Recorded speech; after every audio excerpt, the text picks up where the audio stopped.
Uma questão que eu tenho do lance que eles vinham, então, vinha a luz meio que atirava o negócio da pessoa.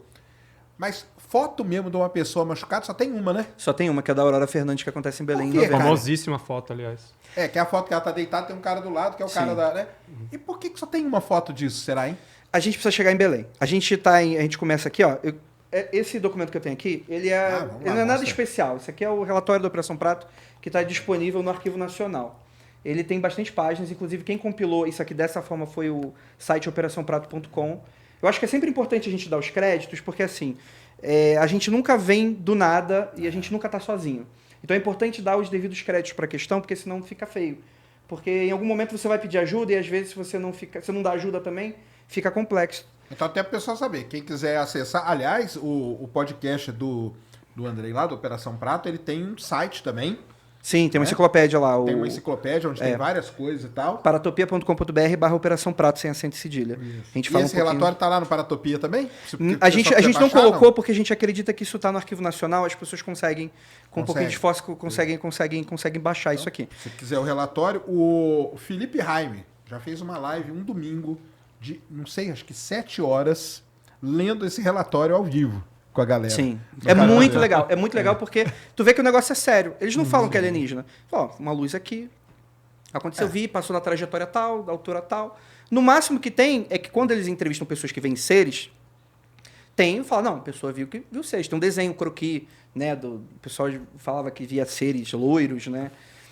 Na Operação Prato? Na Operação Prato. Eu já vou chegar nisso. Ó, para vocês terem a noção aqui, o Ministério da Aeronáutica, primeiro Comando Aéreo Regional, isso aqui é do dia 20 de outubro de 77. Agentes, Ernesto, Luciano e Walter. 3 pessoas. 3 caras. 3 caras. Ó, meios, transporte, viatura descaracterizada, um carro. Comunicação, transreceptores portáteis, deve ser aqueles ok-tok. Fotografia, Minolta, que é a marca da câmera. Gravação, gravador Uher, que é um modelo do gravador óptico, um binóculo e um teodolito. Teodolito é aquele equipamento que você olha à medida do céu. Sabe por que eles levaram teodolito, cara? Oi? Por que eles levaram teodolito? Provavelmente é para medir distância dos objetos. Mas se o objeto passa, né? É estranho. Vai. E financeiro, verbo operacional, que eu imagino que não vai ser nenhuma dessas coisas aqui, né? Comi um pouco manteiga. Mas é isso, mano. É uma estadia, é uma janta pro cara, né? Não, isso aí é muito legal de mostrar nesse começo por causa disso, pra pessoa tirar um pouco. Cara, eram 3 pessoas, cara. Meio que o cara chegou e falou, galera, vocês 3 aí, cara, vocês são da inteligência, vai lá ver o que essa luz aí, que esse cara aí tá desesperado. É tipo uma briga do bar que você liga pro 90 e vem os 3 caras lá. Na briga do bar chega mais gente. Hoje você liga pra polícia na briga do bar, já chega umas 4, 5 viaturas. Aqui foram 3 caras só, meu. E esses 3, eles já viram alguma coisa? Já. Não, eles já estavam completamente crédulos, porque quando o Holanda chega, eles ficam, você vai ver umas paradas. Não, mas o Holanda vai chegar... O Holanda vai chegar em 1º de novembro ainda. Alguns dias depois, Alguns dias depois. Esses 3 são os iniciais. São os iniciais. Inclusive o Ernesto aqui, são codinomes aqui, o Ernesto é o Flávio Costa, que eu acabei de citar. Luciano é o tal do Moacir, que a gente tem entrevista também no nosso podcast, uma entrevista inédita. E, enfim, tem o Walter aí, e aí a gente tem conjecturas sobre quem é o restante da galera, do pessoal. O Costa é o que fez o registro em vídeo e foto? Foi o Flávio, o Ernesto. O Flávio. E ele era ele era muito nerdão.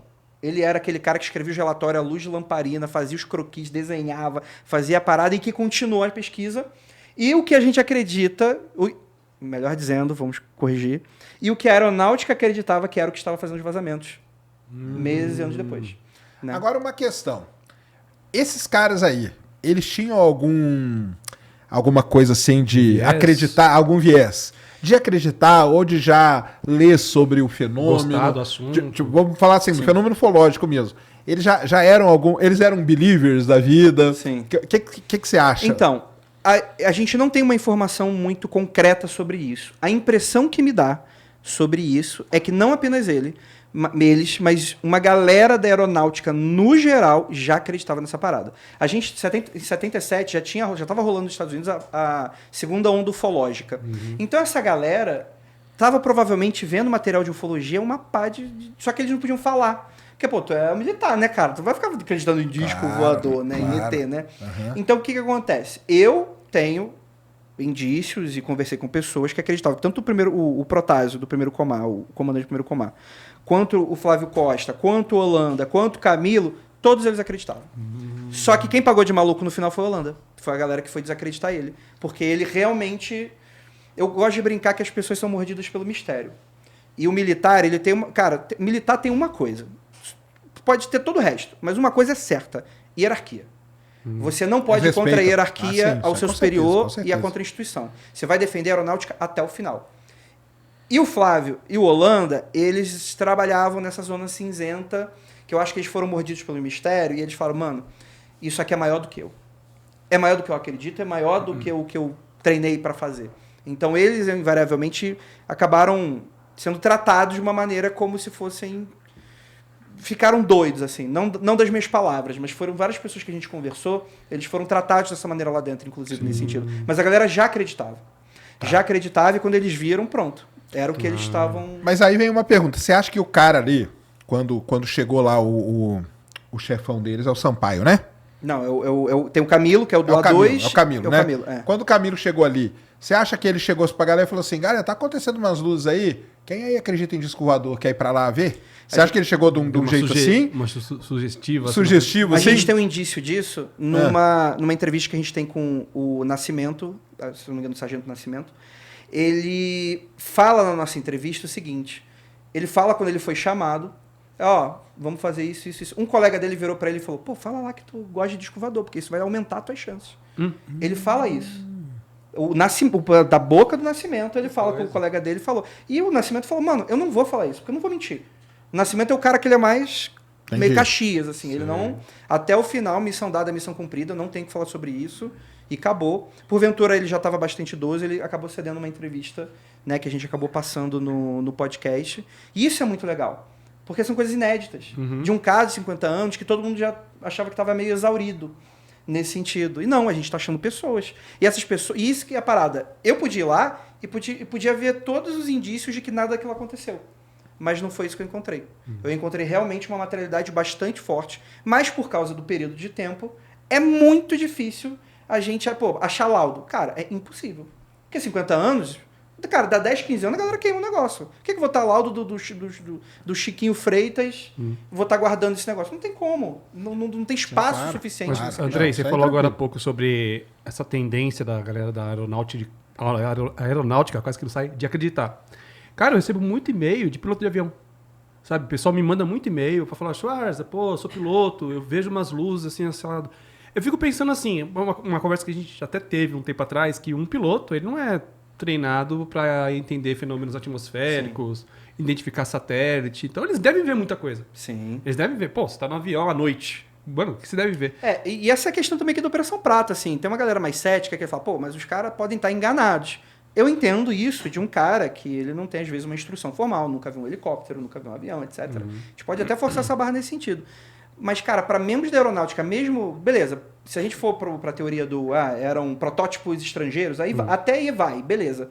Mas acreditar que eles não sabiam reconhecer um helicóptero, um avião, eu acho que para mim já passa de uma forçação de barra da galera que tá tentando forçar o descrédito. E essa é a parada. Andrei, porque você acredita em ufologia? Não, mano, isso aí faz parte da investigação. Você tem que levar em conta alguns pressupostos. E essa parada. Às vezes é um cara que contaminou. Por exemplo, se fosse um cara que era entusiasta de ufologia lá no meio, a gente poderia falar, pô, tudo que esse cara produziu pode estar contaminado.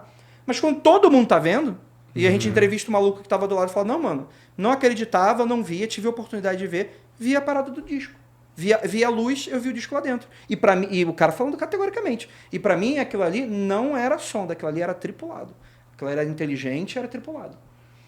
E aí eu vou falar o quê? Eu vou desacreditar o cara é da aeronáutica, cara. Eu não sei reconhecer esse negócio, às vezes não sei reconhecer balão. Esse cara maluco, no mínimo, deve ter que saber essa parada, né? O que é? Aí a gente entra naquele debate, que eu acho que é interessante, mas deveria ser segundo plano, que é a origem dessa coisa toda. Né? Não, alguma coisa aconteceu. E aí você fala de Belém, por exemplo, que é você tem a Aurora, que tem um ferimento, né? Sim. Uma das coisas que eu fiz primeiramente assim como a ciência faz, a gente precisa separar para entender. Às vezes a gente até junta de novo e não dá o mesmo fenômeno, mas a gente precisa, no mínimo, tentar entender separando aquelas coisas. Primeira coisa, dá para separar o fenômeno do ataque do fenômeno das pessoas vendo as luzes no céu? E isso foi algo que eu separei muito e em algum momento eu falei, mano, as luzes no céu existiram. Não tem como não falar. Claro, poder falar, todo mundo pode falar qualquer coisa. As pessoas podem discordar de mim, não tem problema. Mas, tendo em vista a materialidade da coisa, a gente tem foto, a gente tem os relatos, a gente tem os registros. A gente está falando aqui de centenas de pessoas. Pessoas que estão nos jornais, pessoas que estão no relatório, porque os militares iam lá para entrevistar essas pessoas. E é muita materialidade. Mas aí que tá. Beleza, se eu tenho isso estabelecido, essas luzes eram capazes de atacar? Quando eu chego em Santo Antônio do Pintuba, por exemplo, eu converso com 3 vítimas. E elas falam, não foi queimada. E eu falo, opa, será que essa porra é inventada? Entendi. E eu fico com essa pulga atrás da orelha. E a conclusão que eu chego é que as luzes, as evidências, não dá para falar de prova aqui, mas as evidências é que as luzes tinham a capacidade de atacar, mas nem todos os encontros geravam ataques. E nem todas as observações no céu geravam encontros. E isso para mim foi muito legal, porque esse lance da fotografia do ferimento, ele existe. Eu vou pedir pro nosso queridíssimo técnico aqui passar. Eu tenho algumas... Cris. É o Cris. Eu tenho...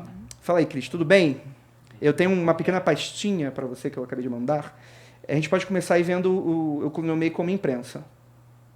É aquela pasta, né? É, essa aí. Tá como imprensa.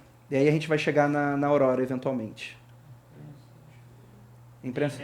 Impressão, a gente vai seguir com catena 1, 2, 3, 4. Pode colocar a primeira. Pode jogar na tela. Muito obrigado, Cris. Você é um amor de pessoa.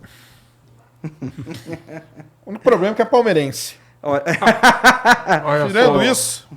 Perfeito, né? Se melhorar, estraga, né? Tem que ter. Ai, mas... Enquanto ele põe aí, sacane, existem relatos antigos. Existe sim algo nesse universo tão grande. Nós não somos sozinhos nesse universo. Grandes relatos de abduzidos, avistamentos de OVNIs, avistamentos de seres. Existem sim. Isso aí. Tá bom. Eu li assim porque ele escreveu tudo em caixa alta. Gritando. Sacana!